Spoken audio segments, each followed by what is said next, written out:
based on some of the comments that the councilors have talked about, as well as some of the things that Mr. Mostetsky have also discussed. And I think you'll find more alignments in viewpoints than you will find disagreements.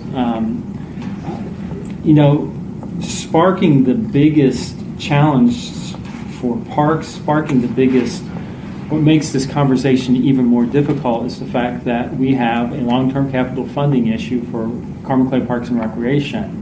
And,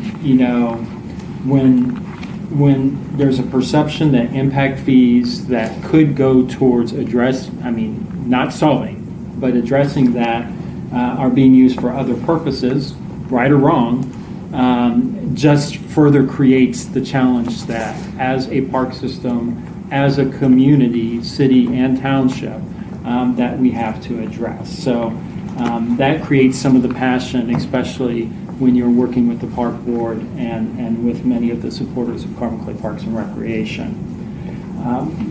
One of the things that I think that is important, Henry talked about development projects somewhat being about opportunity and where land is and how you can put these complicated pieces of a puzzle together. That's the same thing. That's no different than how we plan a park system.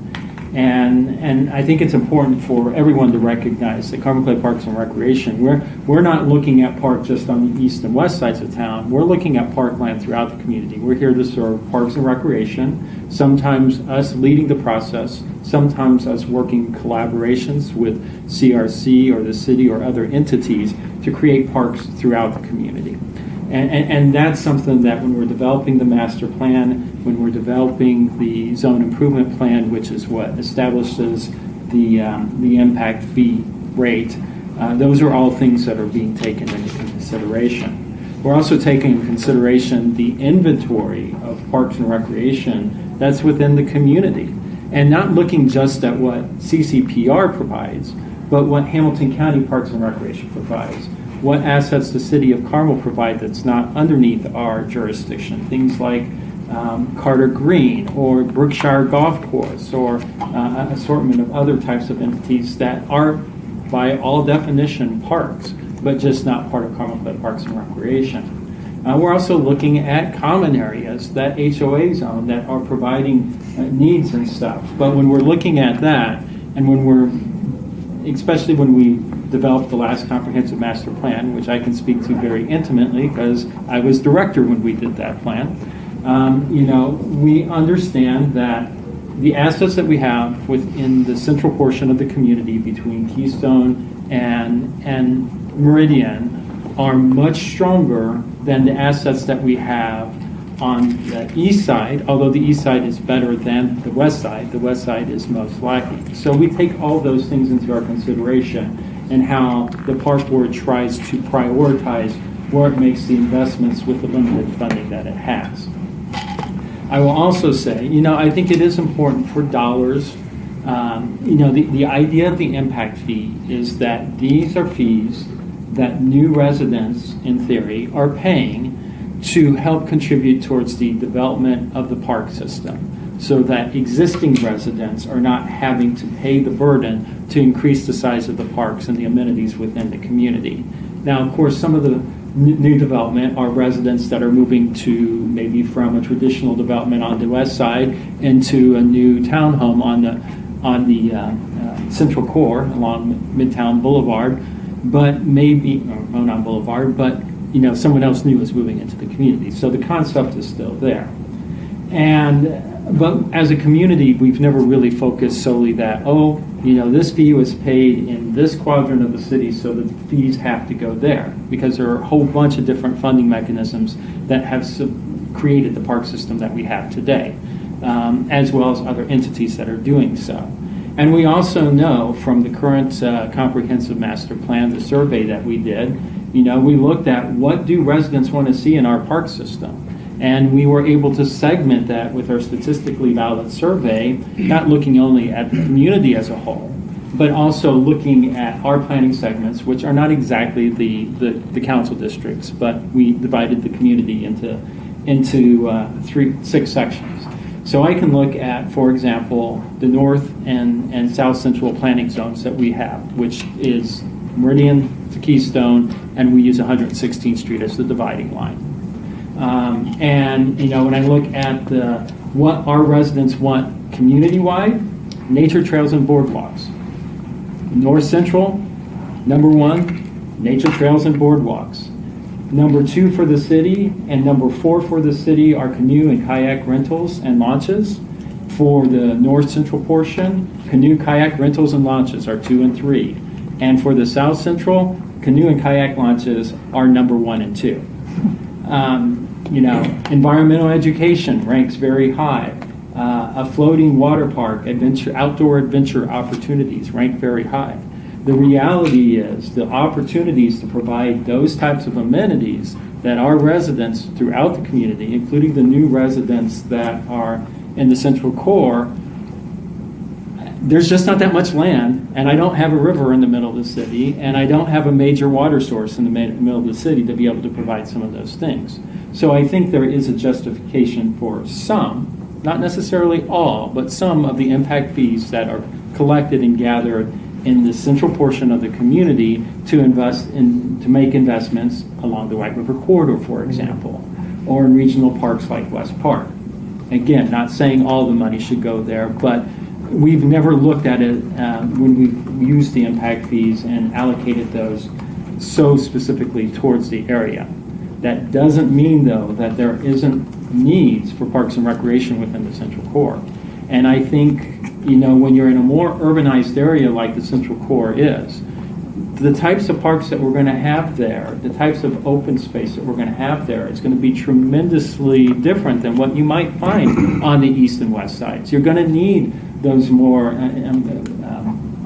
Mr. Mistesky referred to more as micro parks. We call them public or pocket parks. It really doesn't matter. Public plazas, smaller places, because sometimes when you're in a more urbanized area, that's all the space you have. And one of the best urban parks in Carmel, and I think no one would debate this, is Midtown Plaza, as well as the Monon Boulevard as a whole. And the plans that Mr. Mistesky and I and City Engineer Cashman have been working on for Phase 3 of Monon Boulevard is going to provide additional incredible spaces like that. And I think there's additional opportunities. Impact fees should go to those types of things. And I would recommend and will be recommending that those type of amenities be included in the future zone improvement plan. I also know, looking at some of the things that our residents, including in the Central Core, want, some of these bigger spaces where you can have the nature parks. Well, we have an incredible plan for a Japanese garden that is not fully funded. So, that is an appropriate use of impact fees and should be included in the zone improvement plan. We've worked very closely with the Chinese community, and there's a master plan for a Chinese garden south of the library on school property. That is probably appropriate to include.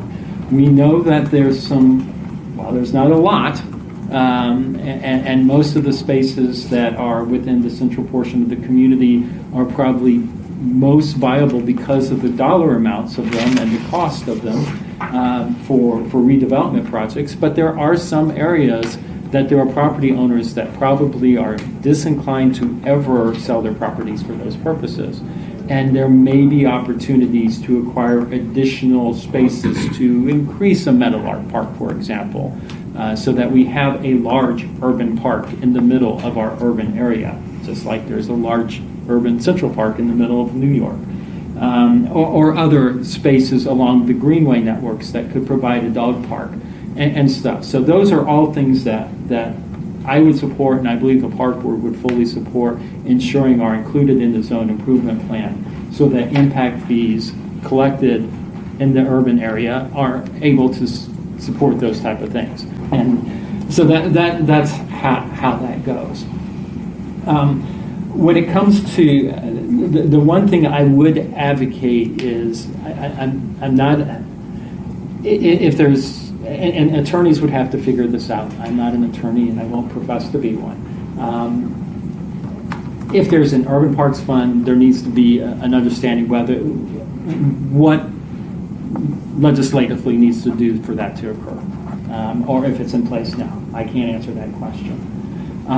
I would advocate that impact fee, if once a credit is issued, deemed appropriate by the appropriate process, any additional dollars I think should just go into the Park Impact Fee Fund, which is how I interpret the current ordinance requiring it and stuff.